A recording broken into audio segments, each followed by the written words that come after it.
Hello and welcome to Marketing Speak. I'm your host, Stephan Spencer. It is my pleasure to have Tom Breeze with us. Tom was a guest a few years ago and he's come back. We're going to go deep into YouTube, especially the advertising side in this episode.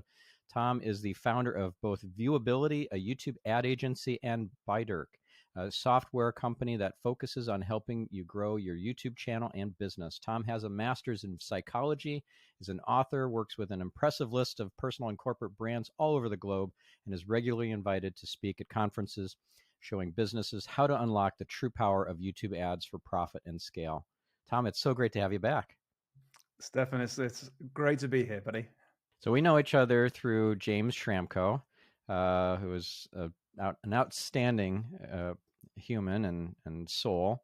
Uh, I've had James on several times on this show, and I've been on his show, and I know you've been on his show, and we've both been members of his amazing mastermind, Silver Circle. It's just what a gift to have him in my life. I've grown so much because of him. So I just want to give a shout out to James, and also hear what your thoughts are about James too. Oh, James is. I've been working with James on a mentoring like a relationship for I think it's close to 6 years now, and just the results themselves. Like I can see the agency just growing, and my business has just been growing throughout that period.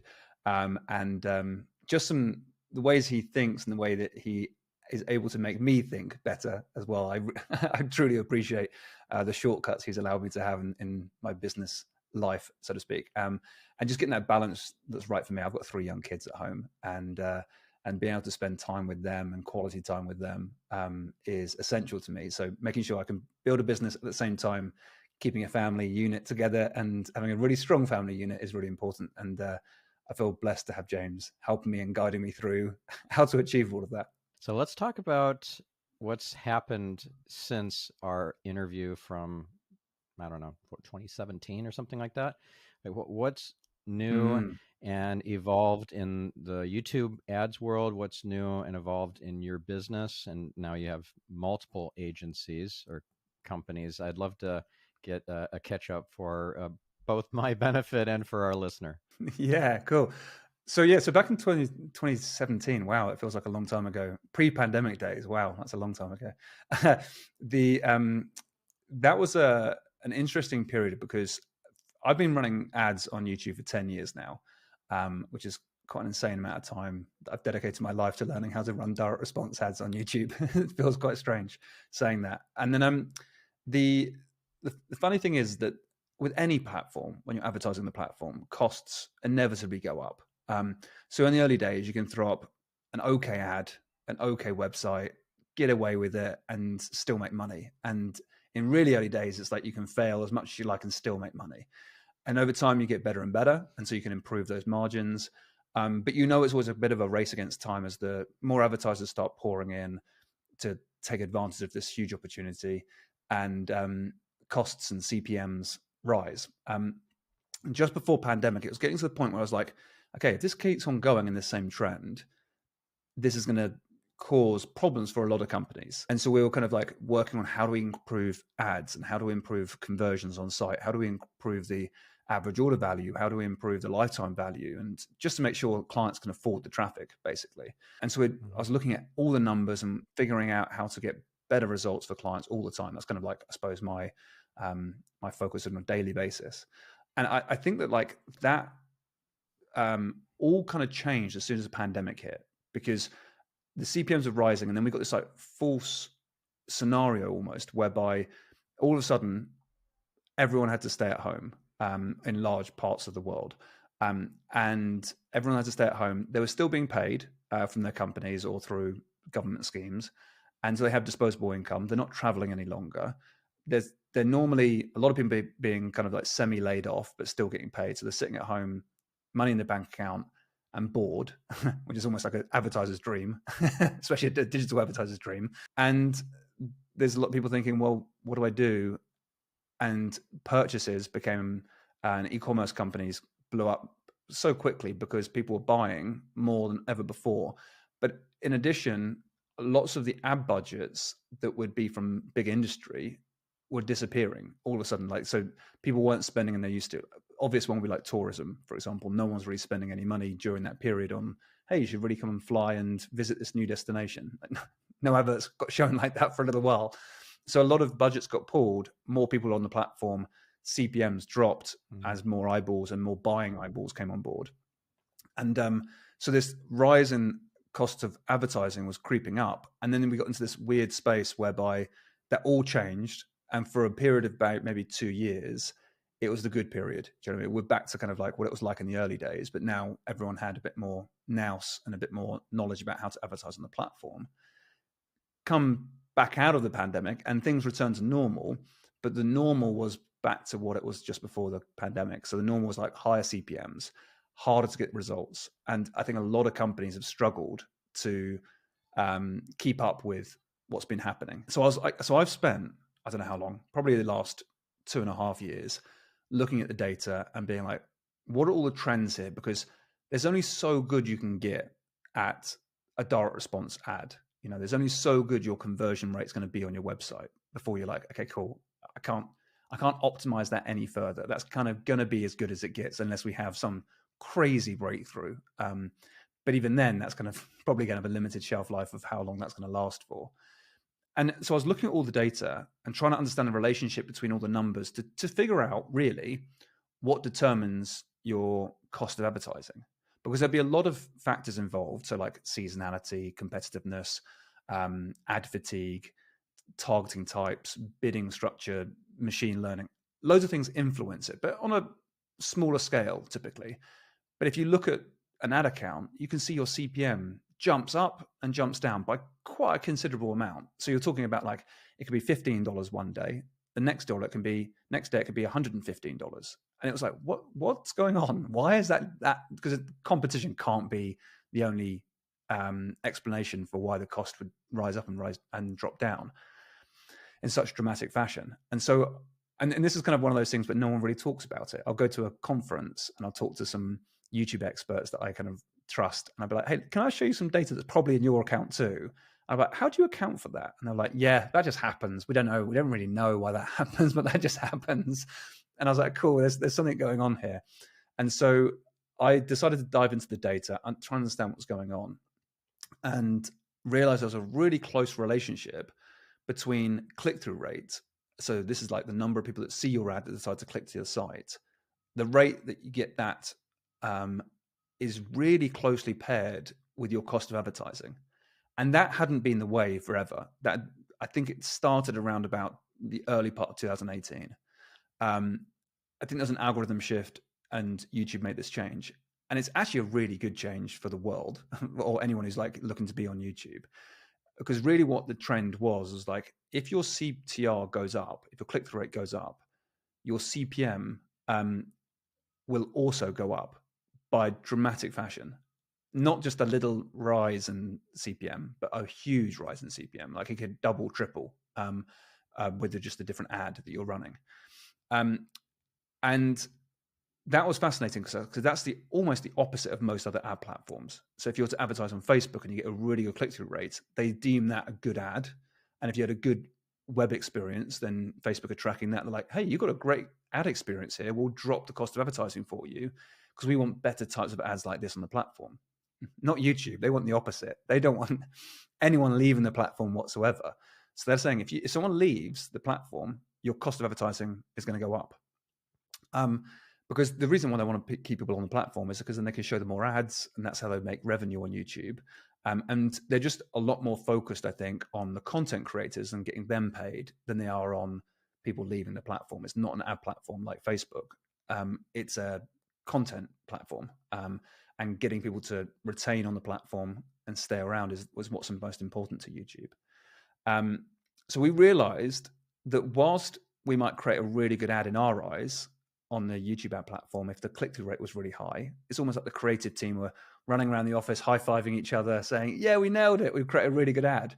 And then almost the ad buyers being like, no, that's a really bad ad. That's not working for us whatsoever. It was a really weird relationship until we figured this out. And as a result, we kind of it changed everything for us because all of a sudden we're like, we don't want a high click-through rate. We want what we realized we needed really high quality people, and only those people clicking through to buy the product that we're selling, or doing the action we're requesting of people. If we got like people to click out of a curiosity because the claim was really good or the persuasion skills in the video were really strong, and we got loads of people clicking through, then it's not like those translated into buyers every single day of the week, but the CPM would be so high it'd be prohibitive to run the ads. So we changed the system to say we just want quality people coming through the system, and so our ad format has completely changed as a result of that, and even the whole way that we approach the platform has changed as well. So yeah, there's been quite a bit of change over the last few years, and it might seem minor, but it's made a big impact. And I think the future of what the platform of YouTube looks like will be different for advertisers moving forwards. And I'm happy to unpack any and all of that as well, Stephan. Well, yeah, let's start with ways to get around the high CTR penalty, essentially. Can we move people Yeah. to another video and get them to a lead nurturing place instead of kick them out of the YouTube platform and pay that high tariff? So I love the way your brain thinks, and that's exactly what you can do. There's lots of different ways of approaching this. So if you're really succeeding with direct response already, and you're thinking to yourself, okay, I just need to get, I don't want to make too much of a shift because I'm already spending a lot of money. Then if that's the case, then I would say, all right, double down on very similar video that was already working for you, but front load more of the offer into the ad. So tell people when they click, here's what here's what you're going to be requesting people to do. So if it's like signing up for something for free or booking a call, that's like lay that out for people. That's what you want people to do, to book a demo call or book a call with one of your sales consultants, for example. Make that very, very clear, so that people don't get there and think, oh, I've clicked, but I didn't really want to book a call. It's like, I'm good for that. I'm going to disappear again. Like, great. Let them know more about that prior to the click. That will reduce that click-through rate, but maintain that quality. That's one way of doing it. If you're selling products right out the gate, I'd really recommend you add the price point to the video, in the video, so that when people click through, they already know the cost of the product before clicking. So if it was like a $70 product, for example, tell them it's $70 before they go click. So when they click, it's more of a case of they're happy to potentially pay that, but now they probably just want a bit more certainty. It's like going straight to the checkout rather than go into our sales page, then convince them again. Those ones are quick changes you can make. Other ways you can approach this is to build more of an ecosystem on YouTube. And that's where we're leaning into. We've noticed that with some of our big brands, they'll be spending a small fortune every single day, and they'll have like a long form video content that's quite a lot of value and content in that video. And then they'll put a sales pitch at the end of the video. And it could be a subtle sales pitch, but definitely a clear one of here's what you want people to do. But you've say, for example, that video is 10 minutes in length. You might be giving like 8 minutes of value. And you've kind of doing that approach. People have watched the video, they get to know you, they get to like you, they trust you. But critically, around about 8 minutes, I think it is they would now consider buying something from you. At least they're going to hear out your pitch. And that's what I think the magic of YouTube is, because if you have like the official stat from YouTube is that if someone, the average session duration on YouTube is over 40 minutes. It's a long period of time. So if you've got a 10-minute ad, you might have someone watch 8 minutes of content, think this is amazing, and think in the back of their mind, like, wow, I wonder what other things this brand has. Maybe they have more products or more services. They're starting to think like that. So it gives you the perfect opportunity to put that pitch in front of them. And you've kind of built a bit of reciprocity to build that value for people. And so they feel like, well, I'll hear you out. I'll hear out what the offer might be. And if it's a really compelling offer, at that point, you think, right, this is now, and you can normally get about 50% of your viewers to watch 8 minutes of your content if it's really good content. You've now got 50% of people considering your offer. Compare that to a direct response type ad where you're doing a call to action after a short ad, and you might have like a 2% click-through rate. That's a pretty good rate. If you've got 2% click-through rate, then that's 2% of people clicking. They still don't know what the offer is. And then let's say maybe 30% of the people would then get to the point where they understand what the offer is and may then consider it. you're now dealing with like 0.6% of people that originally viewed the video will know what the pitch is. Compare that to an 8-minute content piece and then a call to action at the end of it. You're going to have 50% of people that started the video knowing what the call to action is or what the offer is. And that, for me, started changing the game. I'm like, oh my word, you can run this in a completely different way, and you can build a relationship with people prior to selling to them. And the direct response advertiser in me started to die a little bit that day, I think, when I realized that. I'm still direct response through and through. It's just that I know that content has got much more for play in this format, and it serves really well for the future of the YouTube platform as well, I think. Yeah, and there's something I learned from Jay Abraham that relates to this, and it's the principle of preeminence.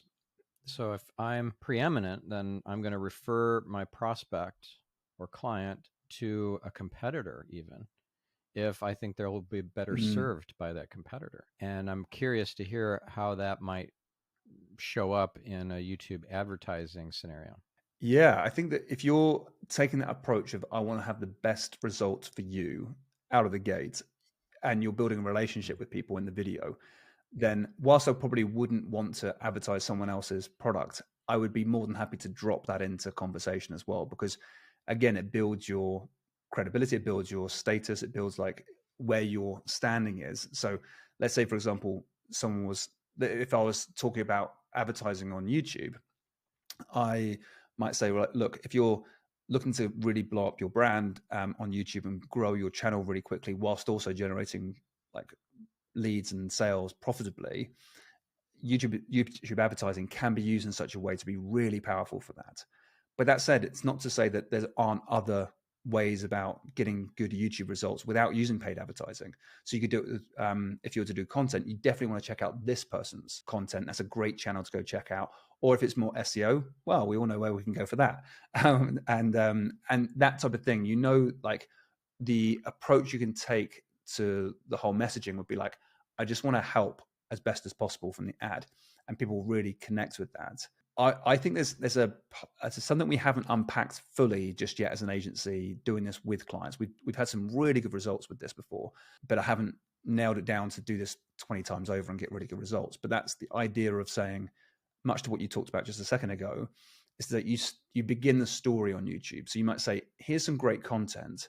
Now, we do have this thing on our website that you can go and buy today, and you can go and get that. However, if you want to go deeper on this subject matter, here's another video from me that will allow you to do that. And you want to kind of curate a bit of a journey of people getting to know, like, and trust you. And so you can have content on the platform whereby if you change your mindset of, say, YouTube doesn't need to be a linear, here's a video every week, this is what it is, and we repeat that process over and over, and you think, right, well, hang on a second, is that the best experience for people, really? Like, wouldn't you prefer to have a video whereby you get a choice of where you go next? So it might say, here's a video to introduce you to a topic. Do you want to go deeper on the creative side or the ad buying side? Which one would be most useful for you? Actually, creative. Click on that, and it goes deeper into that. And so then you can say, well, before we get into the creative element, what's your ability to create good content? What kind of technology do you have access to? Do you have all these pro cameras in the studio, or are you just shooting with your iPhone? Let us know where you are. And then you can click that and say, oh, if you want to be really creative whilst using your iPhone for a YouTube video ad, here's what you might want to consider. And then the content will be much more curated, or it's going to be filtered for you and your business. So it's a lot more filtered down. It's more bespoke and tailored to what requirements you would have as a business. But you could think of like the whole journey, and then really consider like, if I wanted to really help, and I worked out a few things about the customer throughout the journey, and they get to click and go, like they choose their own adventure as they go through my content, then yeah, I'd be more than happy at that point to be like, look, introduce other people, build your own network of people who would also probably refer back to you as well, and just give a much better experience. But I don't think people are looking at YouTube in that way. They're either saying, run this ad and its direct response, go to the website, or every week I release a content video that looks like this. And there's no real consideration. Is that the best ecosystem you could build for your customer? And that's what we're exploring at the moment. And I feel like that's a really exciting future for the platform of YouTube as well. That's really cool, and such a great point. You know, I run into people pretty regularly who have an idea of posting a certain number of times per month or number of times per week to their blog, and then they just apply that across the board to everything they're doing online. X number of social media posts, therefore, X number of videos per time period, etc. And that is not strategic. It's very tactical, and it misses the big opportunities. So, I'm curious to hear what you might come up with if we do a bit of brainstorming right now. I learned from John Schumacher, who is a past guest on the show, a webinar expert. He has a strategy that he teaches.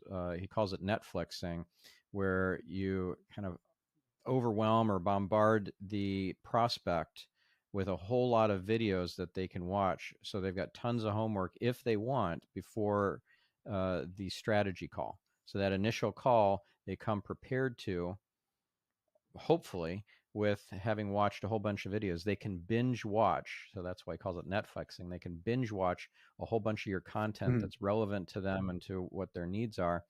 And that's part of the funnel, the sales process. And I think that's pretty brilliant. I imagine that you could kind of automate that before you even have any interaction with them through, let's say, Infusionsoft even, or whatever. You can start to send them down that Netflixing type path on YouTube. Is that right? Yeah, precisely. So you could have an exclusive area of your YouTube channel which would be like dedicated to those people coming through that. And I think if an experience feels new to people as well, like that's what I think is really powerful. So if someone discovers something new and they really like the fact they've discovered it, there's not an emotional tag to this. There's not just like not an emotion that can be defined. I've tried to define it as or find a word to explain this emotion, but there's a certain emotion you get when you find something new, that you want to share with other people. It's like a badge of your own identity. Like, this is the sort of person I am because of this discovery I've had. As a teenager, I used to go to the record store and listen to loads of music at the desk. They would allow you to play a few CDs at the time. And I would listen to the music. And if I liked it, I'd be like, all right, I'm going to buy that album. But then I felt compelled of it, especially if it was a new band, I felt compelled to tell other people about it. I think at the time I was like, because I wanted to share the experience with them, one. But two, now I unpack it. I did a lot of psychology throughout my younger years. I did my masters and things. As I unpack it now, I'm like, I was just trying to tell people, here's who I really am through a badge of honor for like, here's the music I follow and the way that I would dress and everything else. It's like, here's who your identity is. But so there's a feeling of discovery. And when you discover something new, you really feel compelled with that. So if you build something new on YouTube, this is an experience that other people haven't had before. They feel like they found you and they really connect with you as a brand as well. I think there's a lot to be said for that.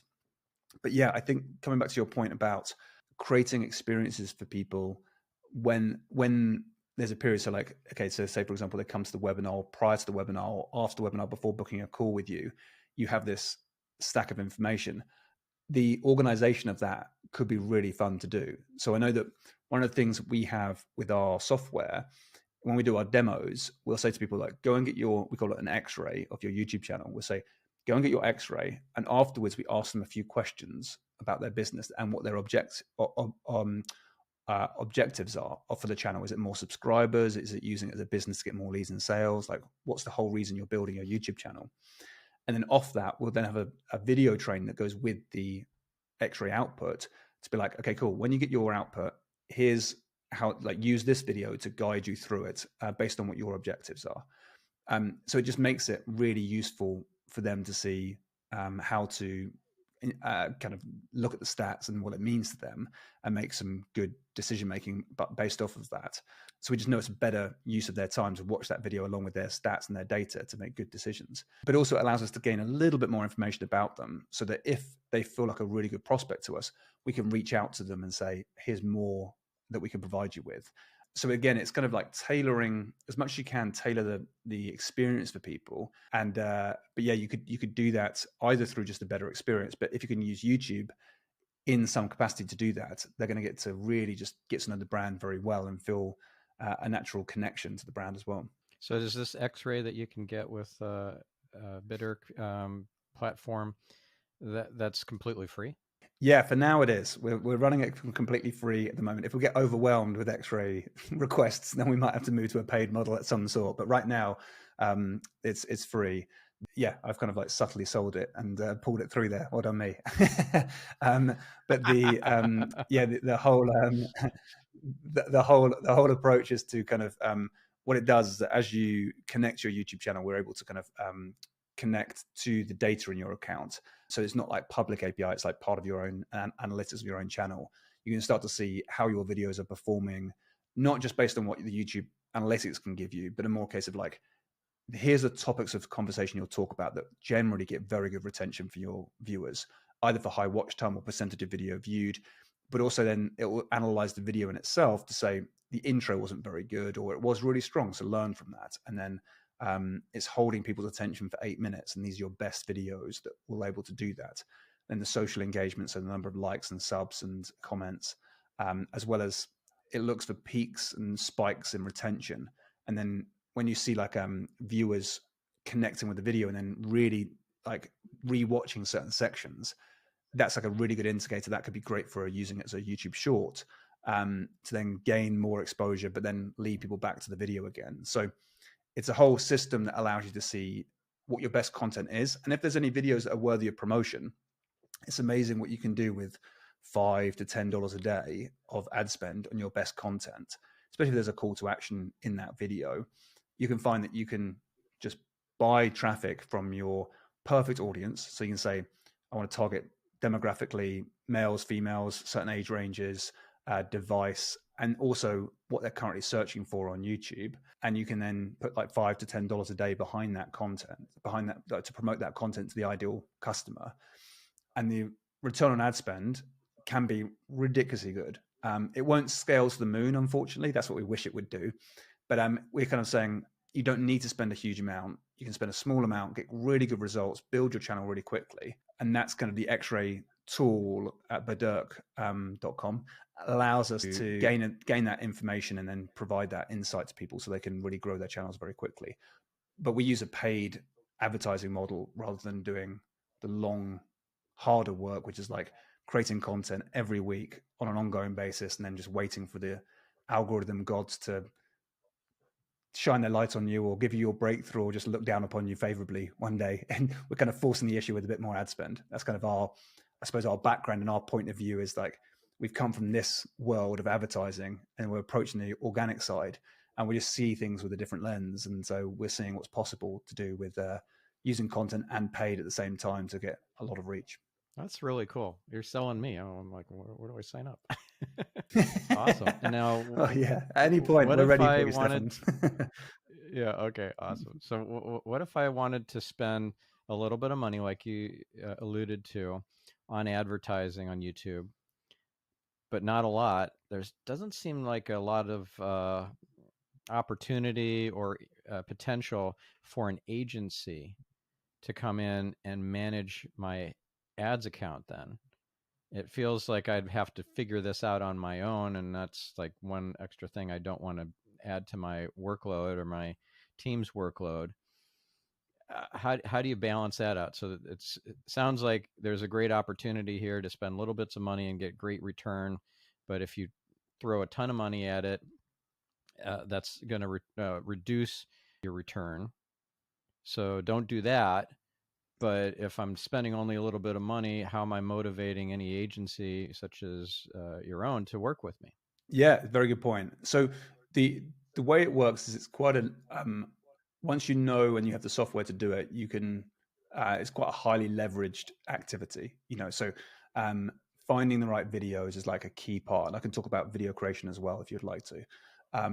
But isolating those using the software is like a real big head start. So we can say, right, these are the best videos to promote and also to improve. So the software will show you how to improve the content you currently have if you wanted to go and create more content.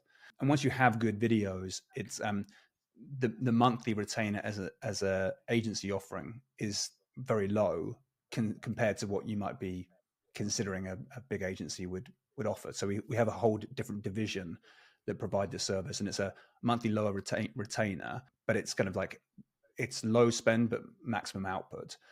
And when you do that, you're growing your channel, you're growing your leads and sales. That's kind of like the the immediate knowledge. But also one other thing you're doing is that this is like the first level for an agency. It's the first way of getting clients to come on board, give them a great service, get them great results. But all the data you gather from that activity gear you up for the second level of your service, so to speak. So you say, once you've got really good data about what's working, you can then say, well, let's take that to Twitter, for example, is a great next step. Let's take that data to Instagram. Let's take it to all these other platforms, LinkedIn, Facebook, all these other platforms that you can do a very similar strategy with. We're currently cracking how to do that on every platform. So it means you can then start to have this like horizontal scaling opportunity where you're starting to do really good stuff on multiple platforms. And then as you gather more data, it really sets you up for much bigger campaigns as well, to run like more of the in-stream advertising, which you can spend $50,000 a day on promotion. You can get to that sort of level of scale later on, but it's very hard to get into that world very quickly unless you've got the perfect ads, the perfect offer, really good margins, an audience that's designed perfectly for you on YouTube. If you have all of that, then great, you might out the gate do very well with direct response. Without all of that perfectly, I really recommend to people to say, get started with getting all your data in and grow your brand on YouTube whilst generating leads and sales profitably, but gather all that data to then set you up for the second stage of growth, which would be like saying, right, let's tackle the in-stream or direct response advertising methodology. But or never do that. You know, like some people, like myself, I would consider myself far better at delivering content and value to people, and that's the way I sell, rather than trying to be a direct response advertiser. It just doesn't fit my personality very well. I can do it, but I'm not the best in the world at that by any stretch of the imagination. So I'm better off saying, if I can create great content and put that in lots of different places, hopefully people will find it, or I can force it to be the way because I can run ads to it. But when they find it, they're like, luckily I have a way of finding my content and liking it, you know. So, and it starts a journey for people to come and do business with us.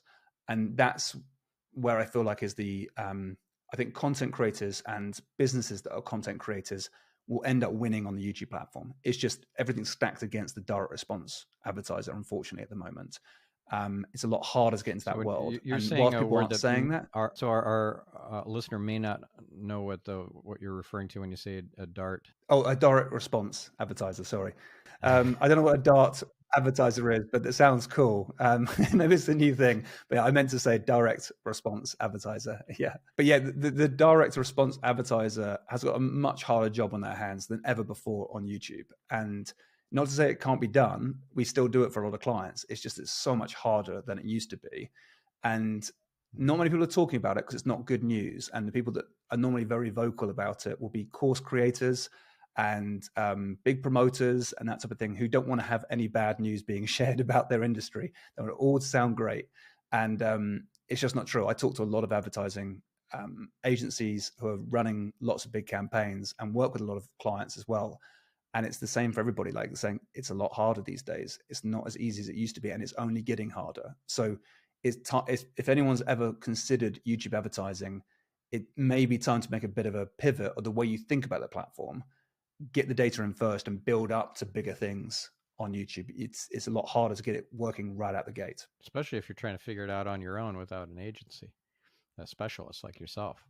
Yeah, I would say direct response is very difficult to get right by yourself. It's a lot of management, a lot of work, a lot of attention to detail, and making decisions that are working with an algorithm that changes on a regular basis. And likewise on YouTube, just to add some extra hurdles to the journey into the YouTube advertising platform, when you do in-stream advertising and you're using machine learning, so things like there's bid strategies called maximize conversion or target CPA, and those strategies, whilst you don't need to necessarily know too much about those strategies, but those strategies would be heavily reliant on machine learning and the AI of Google to run. And if you are using those, there's certain targeting that's no longer available to you, including things like placement targeting, keyword targeting, and topic targeting. They've all gone away. And soon, similar audience targeting. So the whole platform of YouTube's got a lot more interest-based rather than search-based advertising. And again, that's makes it a big challenge for a lot of promoters that used to do very well from keyword targeting, because that was a big play for a lot of people. And it's not an easy transition just to say, well, we're going to move into this new type of targeting instead and make it all work. If people are struggling and they're wondering why, because all these gurus are saying, oh, it's crazy, just do this instead, it's going to work just as well. It's not true. It doesn't happen like that. Sometimes, okay, fine, but not very often. Wow, it sounds like YouTube is kind of self-serving, taking stuff away that was valuable to the advertiser just to maximize their own profit and revenues.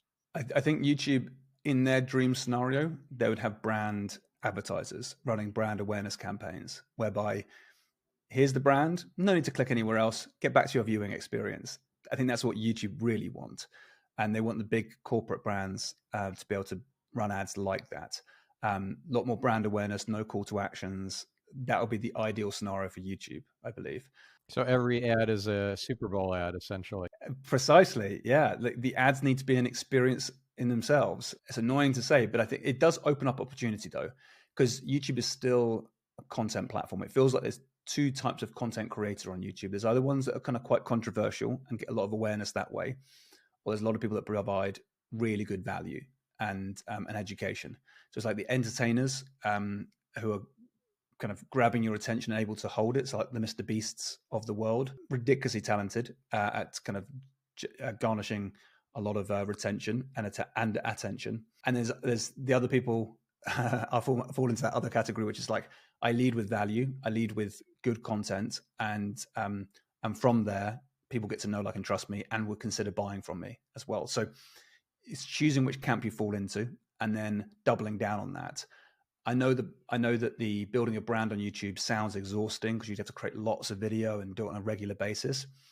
But I would encourage you to explore YouTube with a new pair of eyes on, basically, and say, maybe just create a really good experience, maybe 3 videos. That's maybe all you need, but put your heart and soul into those videos and then promote them. And you'll be amazed at what can happen, because you don't need lots and lots and lots of content. It can be helpful because you can find out which content really works, but you can get away with a smaller number of videos just being promoted and getting great results that way. So do you have an example you could share with our listener of you doing that for your own agency or your own SaaS platform? Yeah, so we have it for our own agency. We have a YouTube ads masterclass. So we have that video in particular is broken up into 3 15-minute videos on YouTube. And so we go through several elements of what it takes to run really successful YouTube ads. And that's broken down. We also have presentations I've given from stage on the YouTube platform as well that we'll promote. It's that type of content and experience that we can provide to people. That I wouldn't say we've absolutely nailed it for ourselves necessarily, but there's we can talk a lot about clients that do very well as well. I think that's the case with most agencies. They get on with client work prior to their own work, and that happens from time to time. But yeah, a lot of people who are creating content are doing ridiculously well. So so one of our first clients that came on board with us, her name is Karen Campbell. She's a genius. She's brilliant. And she teaches people how to get into art, basically, and mixed media art in particular. So for YouTube, it's like a hobby, it's a passion for a lot of people, and there's a massive audience out there. What Karen would do is just create a YouTube video. And the great thing about it is none of the videos feel like an ad at all, because they're not ads. They were originally conceived to be content videos. But she'll talk to her audience like it's literally talking to one other person. So there's one video in particular that's really working well for her, where she starts off, she's in her lounge and she's just talking, but she's lying down drawing something, and she's just talking straight to camera. It feels like a million miles away from being an ad whatsoever. And she begins talking, and then just walks you through her system for creating really good mixed media art, and how any mistakes are just part of the process, and how it all looks. So it really makes people feel like, I could do this. This looks really good. And then she goes, oh, by the way, if you want this system, the whole course is here. And our return for every sale for some of our targeting will cost us about $20, $25. And that could be up to a $200 product.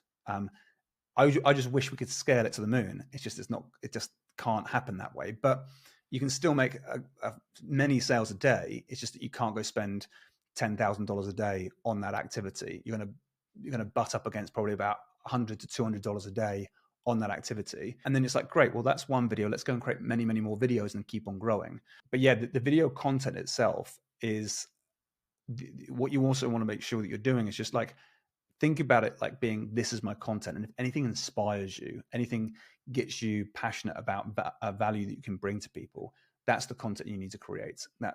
Anytime it's like, oh, here's a keyword, I must create a video for that keyword, all of the potency of that video, all the passion behind that video is just lost completely. Like the viewer just knows it. It's just not an exciting video.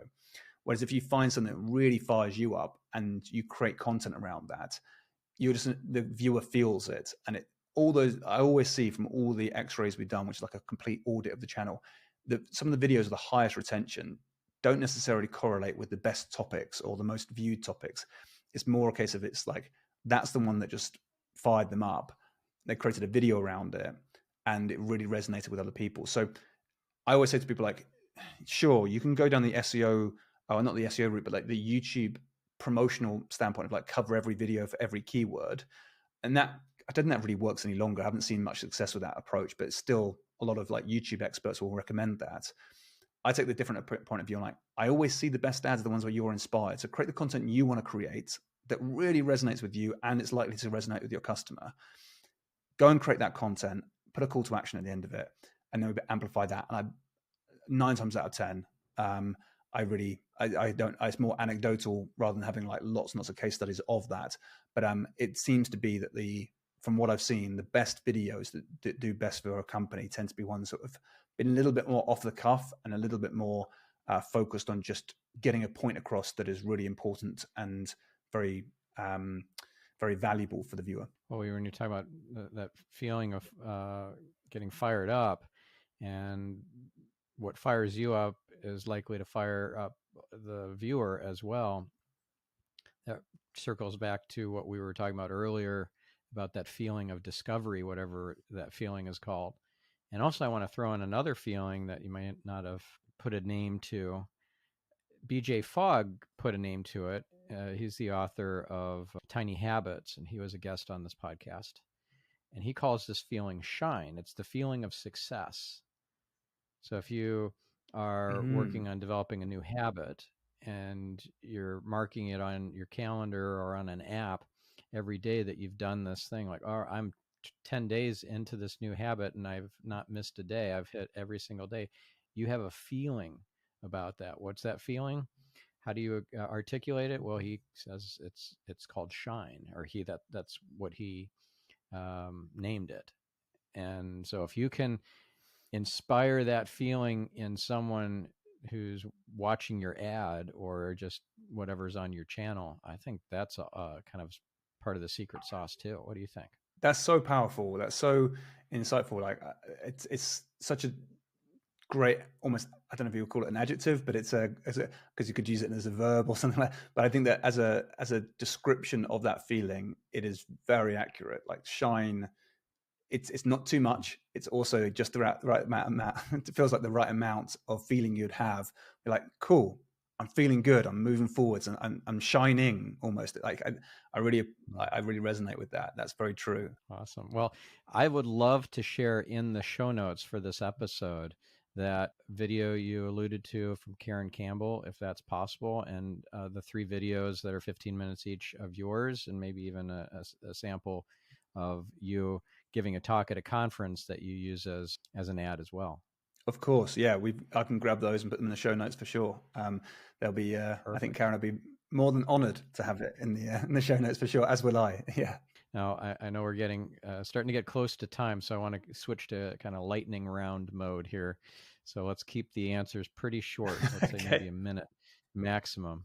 Although I'm loving everything you're saying, so I also want to be respectful of your time. So let's talk for a minute about YouTube Shorts. What's the opportunity there, or what's the danger there that our listener needs to be most aware of? Okay, good question. So no dangers any longer. I think previously big channel owners started to get into shorts and that hurt their reach. But I think YouTube have changed the algorithm. And so now a lot more people are saying, no, do your shorts in your main channel. I'm not a YouTube expert, by the way, on channel creation. I'm more like, I can find your best content and promote it. So take my advice with a pinch of salt. There's many people out there that have a lot more things to say around that. Quite honestly, I haven't figured out the best way to incorporate shorts into a business. I think it's looking really exciting for the future. The strategy that I would approach it with would be like, do lots of different shorts, find out what, like, if you've got spikes of retention in different places, use those as shorts.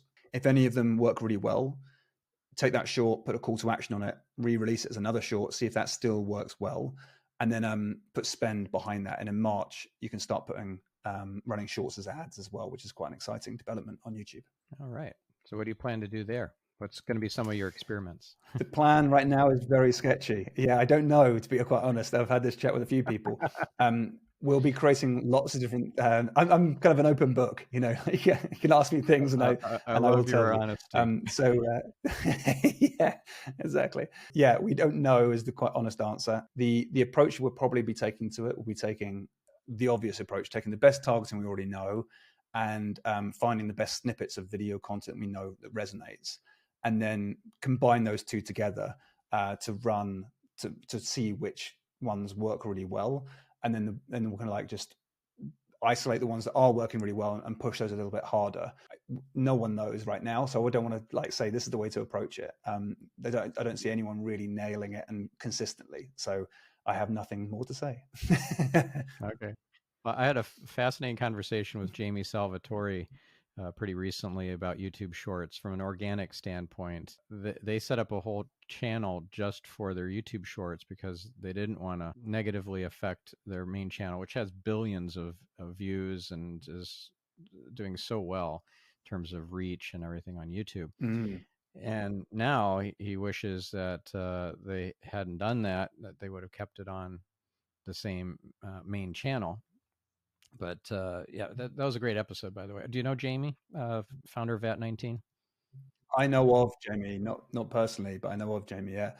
So I had a really big YouTube channel owner do like an X-ray with us, and I was looking through the data, and they were telling us like as soon as they released shorts, their whole channel just died. Everything died, and like not died, but like all of a sudden the results just dropped hugely from that exposure. And he said at the time, like, never again would he ever do shorts inside of a channel or do anything experimental inside of the main channel. He'd always do it outside of that channel. But I think his tone has changed now. So I think there's a timing factor. Now he does a lot more shorts inside of his main channel. But I think there's a timing factor. Now it seems to be that everyone's raving about shorts being in the main channel as well. Lightning round. Here we go. TikTok ads. Well, what are you up to with that? Nothing yet with TikTok ads. I don't know enough about it and wouldn't like to profess that I know anything about it either. There's many experts out there that know far more about that than I do. I'm a YouTube guy through and through. Yeah.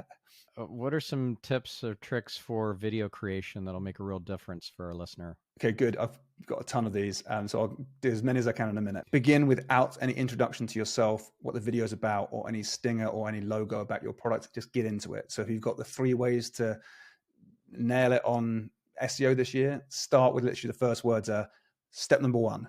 That should be like, just get into the content immediately. Otherwise, you're going to lose your audience at the very beginning of your video. That's really important. One of the best persuasion strategies to get people to click and buy from you is identity. So one thing we like to do is set up 2 identities, and it always happens anyway. It's just more like bringing what you already know to the surface.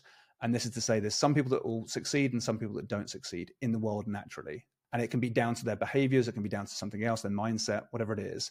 But let's say, for example, you got guitar players. It might be you have dabblers and you have real guitar players, people that play around a little bit every weekend and dabble around with their guitar. And then some people spend 10 minutes a day just properly practicing, and those ones get results. So break up these 2 different identities, get people to agree with you that that's what happens in the marketplace. And then your call to action becomes, really, yes, we have a product, but really you're making a decision about your own identity. Are you going to do this and be the identity you want to be, or are you going to carry on being a dabbler? Up to you. So everybody's decision and that tension is around which person they are going to become as a result of this decision. And that's what really drives tension, and that's what really drives sales. We found that works really, really well. That's a powerful question. Are you going to continue being a dabbler? Like, whoa. Yeah, right. Exactly. It's hard. It's hard. It's like canceling a gym membership. You're really saying to yourself, okay, I might get some money back, but really I'm saying to myself, I'm no longer the fitness person. I'm no longer the person that goes to the gym anymore. I'm a slob. That's who I'm becoming. Don't cancel the gym membership. You're so insightful. I love this. Okay, last question. Anything miraculous happened to you in the, I don't know, recent times that you want to share? So much. We've got 3 kids now. That's always miraculous. The fact that they're still with us. The fact that I can parent them in a way that they're still with us. So yeah, that's miraculous. I'm still a father. The big change for us is that we realized that organic and paid can work together. And that was such a beautiful realization for us, because I feel like, honestly, the future of paid promotion on all platforms is going to be a lot more elegant and a lot classier, really. Like, businesses don't need to rely on big claims and outrageous things to be said in videos. And if you just watch this video for 90 seconds more, then I'm going to show you this. We can say goodbye to all of that finally and get down to, this is great content in an inspiring way with a good story. And we can begin a journey and build an ecosystem for people where they just get to know, like, and trust you and want to buy from you. And that for us feels like, I think the future looks really exciting for advertising, but in a very different paradigm to what we've been used to, which is hopefully where the future's leading us. All right. Well, I know we're out of time. So where do we send our listener to work with your agency, perhaps, Viewability, to sign up with your platform, Bidirk, and to get an x-ray of their YouTube channel? Yeah. Okay, cool. So if you ever interested in working with us as an agency, it's viewability.co.uk. That's our agency side. And then if you ever are interested in analyzing your whole YouTube channel in a way that you've never seen before, then go to bidirk.com, which is BIDURK.com. I know it's a strange name. There's lots of reasons for it, which I'll one day explain. The domain was available. Go to bidirk.com, grab your the URL was available. Yeah. Yes, that's one of the factors, maybe. It's an easy brand to secure. Yeah. So bidirk.com, BIDURK.com. You can get an x-ray. It's free right now. And then you'll see your insights from your videos in a way that you've never seen before. You can see all the testimonials from some really cool people on there as well. Stephan, we need to get yours done as well. That'd be great to do yours. Yeah, come through. You'll see all the data in a brand new set of eyes, and you'll see how you can promote your YouTube channel and your business in a way that's so classy and allows you to kind of be free and be yourself rather than trying to please the YouTube gods.